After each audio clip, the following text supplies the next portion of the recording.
Welcome back to Evolving Waves, where we ride the tides of adversity to reach the shores of success. Today we are joined by Joe Gallagher Jr., known professionally as Chef Giuseppe, a man who has had quite the roller coaster ride throughout life, who went from facing attempted murder charges and spiraling into addiction to rebuilding his life completely and creating a thriving food empire.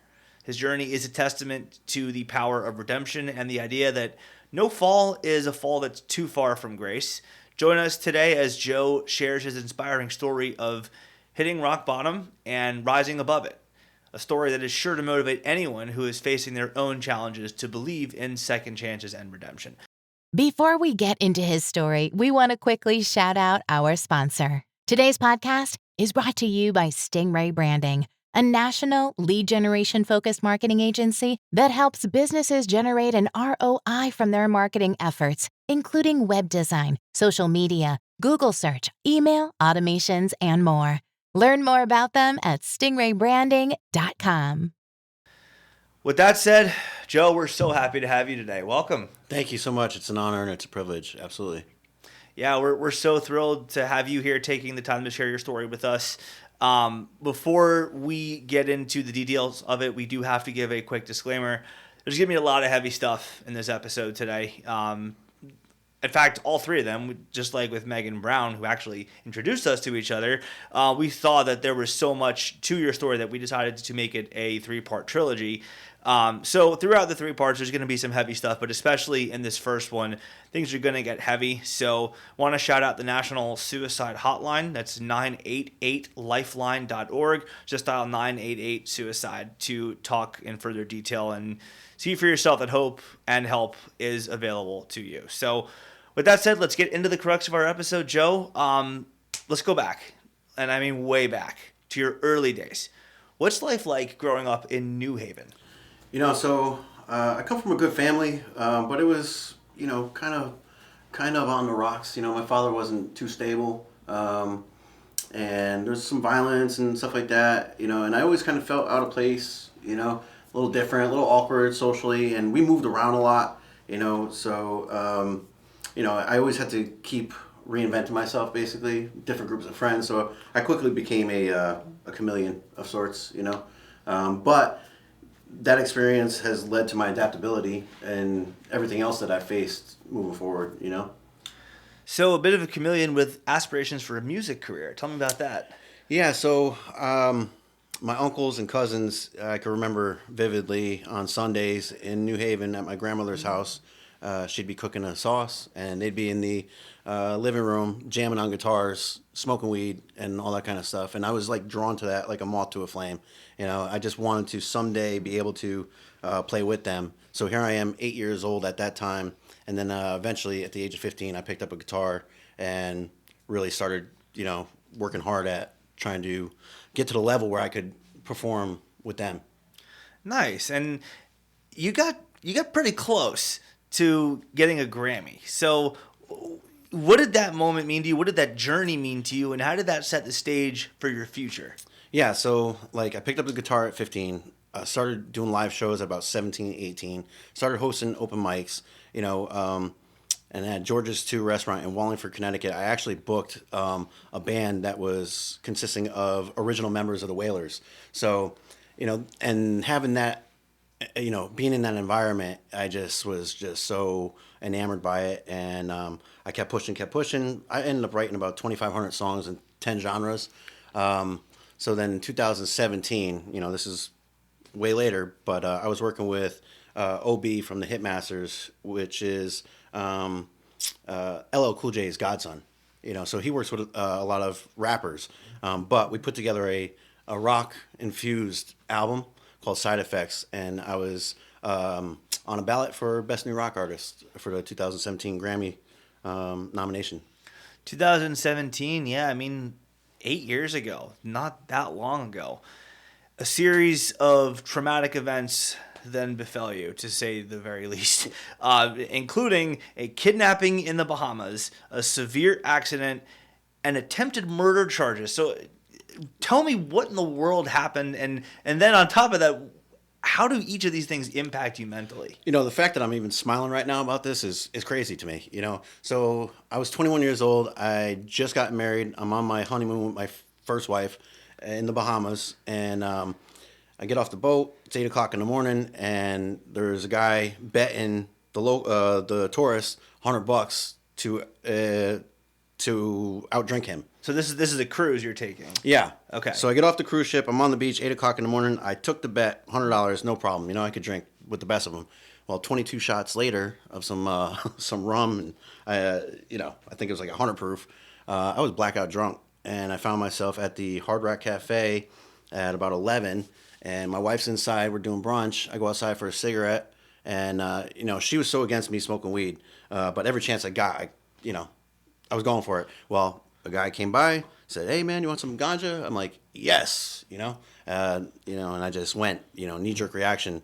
Didn't know I was getting on a bus that went 45 minutes into the middle of nowhere, and they jumped me. There was an abandoned restaurant. They brought me into the basement, and there was like 7 guys. They jumped me, took my chain, my watch, and all that, tied me up, and then they wanted me to drain my bank account and bring some cocaine on the boat, and so I told them I'd do whatever I had to do to stay alive because I really thought I was a dead man.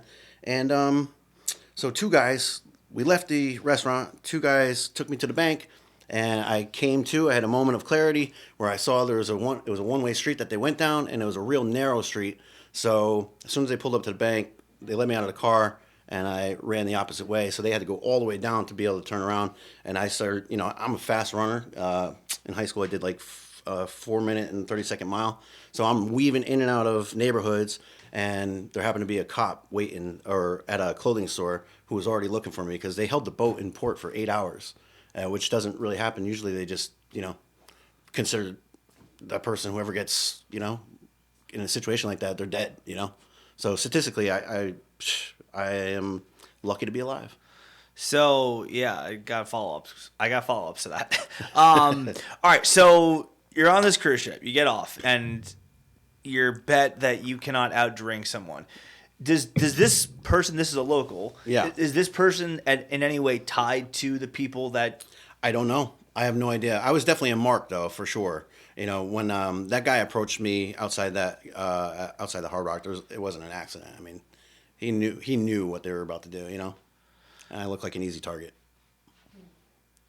Tank top, bathing suit, flip flops, gold chain. Drunk, very drunk. So you're still drunk by the time you're loaded onto this bus. Yeah. So who else is on the bus? It was just me and this one guy. So this entire bus is empty, save for the no. And There was other people, Okay. But the bus went to it was like a rundown neighborhood, like the hood. There was prostitutes and I just remember it being very dirty, and like a ghost town. But when I got into the basement of that restaurant, there was like 7 guys with weapons. So this is Nassau. This is Paradise. Nassau. Okay. Mm-hmm. Okay. So this is in Nassau, and I know the Bahamas. There's a lot of islands there, but there's not a whole lot of land that's connected to each other. Right. So you're driving from this cruise port in Nassau into the actual country, Bahamas, which is obviously very different from the resort. Yeah. And they specifically said, the captain said before we got off the boat, was like, don't leave the reservation. Don't start exploring outside of where the excursions were, which is really all close to that downtown area and the beach right there. Okay, so they've got a computer. Obviously, they've got some electronics for you to be able to drain your bank account, as they say. So what were you supposed to do on the boat? No, I was supposed to go to the ATM with my debit card. Okay. Yeah, so they're taking me to the bank, and there was like a like an outside ATM, Gotcha. It wasn't actually in the bank. I see. Okay, so then they give you this. They said cocaine for the. Yeah, they want and it was really hard to understand these guys because they get a real thick accent. Yep. So and plus I'm teetering in and out of consciousness. So what was said, I can't be exact, but yeah, there was something about cocaine, bringing it onto the boat to sell it. I don't know if I guess they want to be me to be a mule or something like that. So was there anyone waiting for you on the other end of it to collect money or anything? Well, I don't know. We didn't get that far because I took off, and I escaped, by the grace of God. That's wild. Yep. That is certifiably wild. I mean, Megan had a lot of wild stuff too, but that probably takes the cake.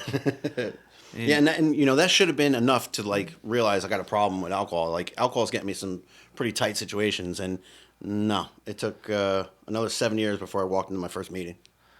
Gotcha. Okay, and we're gonna get to that, but that was only part one. That was only one Yeah. of the three Major things. major incidents. So you've got the severe accident. What happens with that? So, 2017 Grammys, the voting starts in like October, and I think it was like November while I'm out promoting and stuff. But I'm still working. I had a company called Chucktown Paint where I deliver automotive paint supplies to all the body shops, and I'm at a red light. It was early in the morning, and somebody hit me from behind going like 60, a big truck, and totaled my car, and I had to have 2 spinal surgeries. They didn't think I was going to walk again.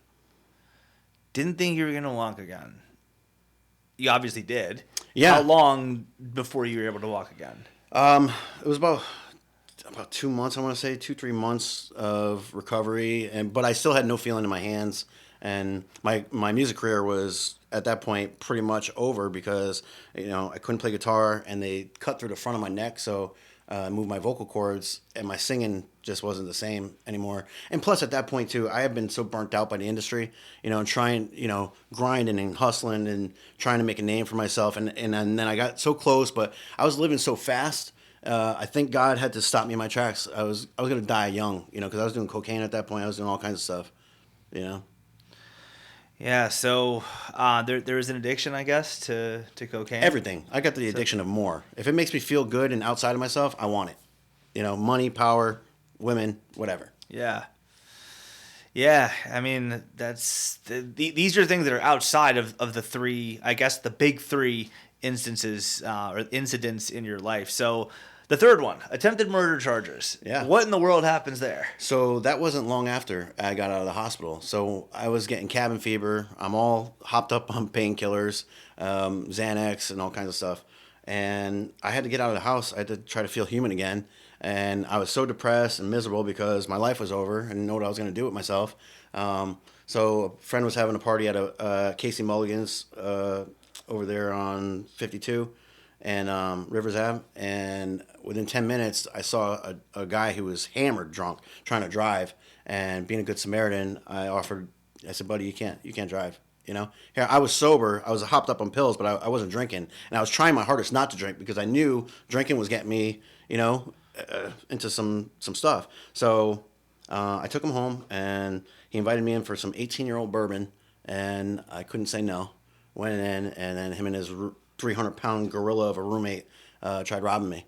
And I happened to have a 2-inch pocket knife on me that day. I never carry weapons. I was used to just fight my hands, street fight. I was confident with my skills, but I just had back surgery. I figured I'm going out to a bar, I should have something. And sure enough, I thought they were going for guns.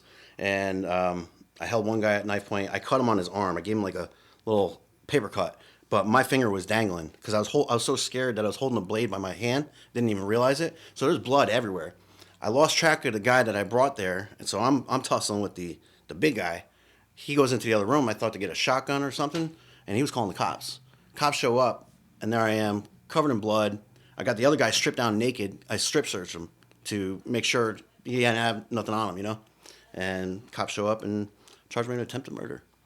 This is in 2017. 2018, because I think it was January, February of 2018, yeah. Okay, so my first thought to that, well, my second thought to that, my first thought is Jesus. My second thought to that is, all right, there's blood everywhere, but there's DNA testing nowadays. Right. So you must not have, because the blood was yours. Yeah. So your blood being on there is not going to really result in you being charged with manslaughter, but you were, or attempted murder at first, but that was the initial That was the charge. result. And the cop, so here's the thing, the cop was really angry with me because about, a few months prior, I was at Cookout on University, all hopped up on Xanax, not drinking, but it was 2 o'clock in the morning, and I fell asleep in the drive-thru for like a half hour. People were beeping the horn, and I'm just nodded out. And that cop, the same cop that was first on the scene there, was on the scene there, and he was so pissed off that night because I passed the sobriety test. He had me walk the straight line. I passed, and he couldn't take me away for a DUI. So, my luck would have it, he's the guy that showed up on the scene. So then what happens? So, I'm in jail for, I think it was like 15 days. It wasn't too long, but my father ended up paying the bond. It was like $50,000. that was really my first offense too. That was my first arrest. So because of that, I got out, and but there's a pending case. You know, it took like 4 or 5 years, 5 years for that to get expunged. You know, they really wanted to take me down, especially because within that 5 years, now I racked up a DUI charge, domestic violence charge, a reckless driving charge, leaving the scene of an accident charge. So now, you know, they're trying to rope it all together after the domestic violence charge. Domestic violence charge. That's domestic violence? No, I smashed some stuff in my house, and my wife ended up calling the cops. This was January of 2024. Okay. So recent. Yeah. That was my last charge. About a year and a half ago. Yeah. Yeah. So, okay, yeah, we got a lot to dissect with that. But as you touched on, there is addiction. There was a loss of everything. You lost your career, you lost your family, you lost some of your security. I'm sure you lost some of your friends. Yeah. Tell me about the struggle there and where the strength comes from to just keep going.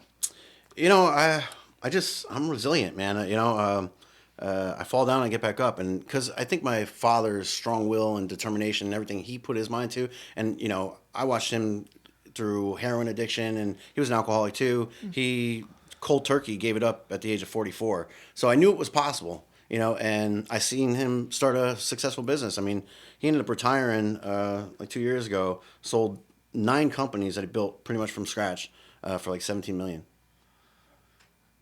Gosh, yeah. I mean, addiction is so real.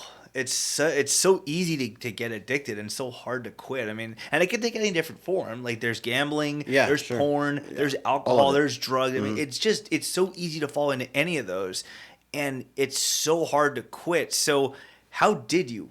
So here, what I've come to learn is that it's an allergy and it's in the brain, and it's an obsession of the mind, and there's a phenomenon of craving that occurs in people with the disease that doesn't occur in normal people. Some people could just take one and leave it alone, but for somebody like me, you know, I'm searching and using all these outside substances to really fill that void in my soul. It's a spiritual disease as much as it is physical and mental. So once you straighten out spiritually, the body and mind follow. So that's, you know, I was looking those substances as a solution to living life. You know, I have no solution to life. You know, I know that it's all God or nothing. So it was faith that wound up saving you from 100%. From going down this road. So tell me a little bit more about your journey throughout your spirituality here. You know, so I grew up in the Catholic Church, and at a young age, I think it was like 13, I was in the choir, and I was molested by a music director.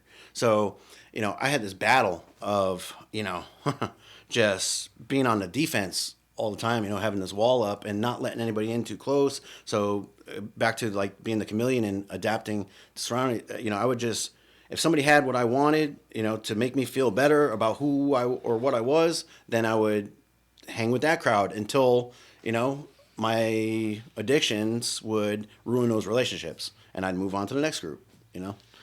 So, I mean, I didn't even know about the molestation issue. So, I mean, are you open to sharing a detail about that, or? I mean, it's tough, and it wasn't like overtly. It wasn't like as like a filthy of a situation as, you know, that word kind of conjures up. You know, molestation could be a bunch of different, you know, approaches. Sure. You know, and that wasn't the only time that's happened, but that was the first time that somebody, a male authority figure, you know, just got a little too sexual. Touchy. Yeah. Yep. And so, yeah, I say molested, but it was more of an intimidation and using a sexual advance that was supposed to, you know. Still very wrong. Yeah. And, yeah. You know, clearly a line that's crossed. Yeah. Okay, so do you see any correlation between that and the other issues that wound up following, or you think they were just completely unrelated? It was just another circumstance of me in a spot where I feel like people are against me, you know, and things are happening to me that I have to compensate with something like, you know, a substance or, you know, some kind of sin, really, pride, greed, lust, all that stuff. That's, you know. Yeah. Wow, I mean, I told you guys it was gonna get heavy. I didn't know the extent of it, but I told you guys it was gonna get heavy. But so you finally make the decision that it's time to fix this. It's time to put all this behind you. Where does that aha moment or that light bulb or that snap of a finger sort of take place? So let me back up a little bit. So when I was like, I want to say 25, I was the third time I was admitted to the psych ward. Okay, so for suicide attempts, I had 3 or 4 suicide attempts where I'd harmed myself. And anyway, this is the third time I'm at Yale New Haven Hospital, and somebody from a recovery organization came in and told her story. And this is like a 70-year-old woman that I didn't think I was going to have anything in common with. I'm just sitting there like, yeah, okay. But she started talking about a lot of the feelings that I had growing up. So I went to a meeting after I got out of that psych ward. Okay, and how does that meeting go? So, I felt welcomed. I felt like I kind of belonged because I heard some stuff that was like, okay, yeah, these might be my people. I don't know. But I wasn't completely willing to, like, do everything that was required. And I really didn't know what was required, but I just knew I wasn't going to do much. I was just coming there, getting the coffee, staying sober, and started to kind of have friendships, that felt authentic. And I didn't think these people were going to try to hurt me. Gotcha. So you're in these meetings. You say that this is the turning point, as it is for most people who obviously get through these things, get to the other side of them. Was there something that was said in one of those meetings, or was there a certain thing that you said that made you think about it later on, or something that happened within the meetings that made you find the other side? Because you talked about your spirituality and your faith, Yeah. but that seems like almost a separate sort of come to Jesus moment, not literally, but you know what I mean? Yeah. It's a secondary sort of light bulb moment for you. Yeah, so like their whole philosophy is it's all inclusive, and they encourage you to find the higher power of your own understanding. So I didn't have to follow the doctrine of any one denomination. It kind of got left up to me to see where and what I was going to connect with. So I ended up experimenting with a lot of different stuff, Buddhism and Islam, and I started doing some research, but I wasn't willing to fully turn my will and my life over to a higher power. I was still on self will. I was going to outthink this thing. I was going to figure out a way to kind of have what these guys had, but do it my own way and reinvent the wheel. Gotcha. And talk about reinventing the wheel. Maybe the moment you did that was when you brought this homemade sauce to one of these meetings. Tell me about that. Yeah. So, okay. So now I'm working the program hard. I'm like 2 months into my sobriety, and I got a sponsor who's telling me to pray to be maximum service of God and fellows. So I'm really taking everything this guy says, and I'm following it as best as I could to a T. I'm forgetting that I know anything from the previous stints of sobriety that I failed miserably. So here I am. There's an eating meeting, and I brought some eggplant parmesan, some spaghetti and meatballs, and somebody had, and I couldn't even get a job at Walmart at this point because those charges were all still pending. Walmart wouldn't even hire me to bag groceries. And then I brought this spaghetti, and somebody said, "This is the best sauce I've ever had. Why don't you try selling this?" So I started looking into it, and sure enough, I was able to. I was going to do farmers markets at first, but then as I'm filling out all the paperwork to get involved in that, I decided to take my prototype, and I saw a sign outside of Piggly Wiggly, support local. I'm like, okay, well, let me see what I can do here. I walked in, said a prayer, walked in, talked to the manager, and he ordered 6 cases. How in the world do you go from that to one of the fastest growing sauce companies in the South? 6 cases is 6 cases. You sold a lot more than that. Yeah, I've sold about 7,038 jars in about 6 months of being in operation. Have 15 stores with pending orders from about 59 other stores, maybe even more, because there's a new distribution warehouse getting built in North Carolina, and they're gonna have like a couple hundred stores. So I don't know how it happened. I just know that people like the sauce. It's all natural. I go out there and I do product demonstrations, and the people love the story. And it is an all natural, healthy sauce product that doesn't really exist in the market. How do you without giving away all your secrets, how do you create it? Yeah, it's all fresh and it's handmade. I'm cooking small batches. 6-7 hours, like Grandma would do at home. So it's literally like homemade. Basically. But I was at a commissary kitchen, so. Gotcha. Yeah, I mean, we're gonna get into your sauce details plenty more in the next couple episodes, but just to put a bow on part one of the trilogy here, there's a lot of pending charges against you at this point. How do those all get resolved, and how are you given this new lease on life to go ahead and keep going forward? So my lawyer was able to work with the solicitor and get me enrolled in PTI, which is like pretrial intervention. So 26 weeks, I passed with flying colors, and no dirty drug tests.